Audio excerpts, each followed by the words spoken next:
increasingly city decision makers and also people that live in cities and businesses even can see the need for the kind of changes that we're recommending, the things that we try and research to try and improve the decision making around. So there's that real momentum starting to build for how we can make city spaces more sustainable, inclusive and healthy for the people living there into the future, with all the kind of environmental challenges they're likely to face.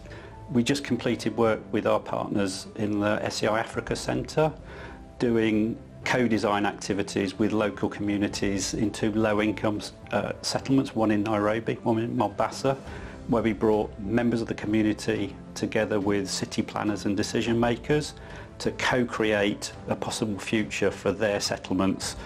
mainly focused around mobility, but things that would really transform people's lives in those spaces. I mean, what keeps me going is when we have successes with things. So, I mean, the things that have been highlights, if you like, of my career have been working on a particular street in Nairobi and making plans with the community for how they'd like to see that transformed, but then being very lucky of working with UN Habitat and also the mayor of Nairobi, who actually wants to implement it and actually building that street. We've done that in a number of locations, and that's what really inspires me, is when you see physical change on the ground that can benefit people's living day-to-day lives and make things safer and better for them. The nature of the problems we've got are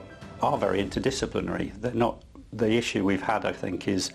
as I said, people say working on road safety, but not thinking about the effects of climate on transport and mobility, and also not thinking about the impacts on health and well-being that come around from the way cities are designed. So all of our research has been trying to look across those different disciplinary divides and bring information together from those different pieces so that we can make more informed choices about how we want spaces to build and develop into the future. We try to better understand if there are particular groups that are going to particularly benefit, or if we're introducing problems for particular groups, trying to think of solutions to overcome that and mitigate the disbenefits. So, for example, around transport, one of the big issues is thinking about how women get around cities,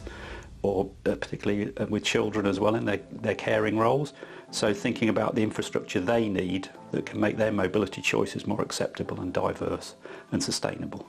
So all those different elements of interdisciplinarity, inclusion and working collaboratively just all come together in what we do and to make it effective. If we achieve our goals, hopefully we'll lead to more sustainable, climate resilient, safer and better for health and well-being for the people that are going to be living in our future cities.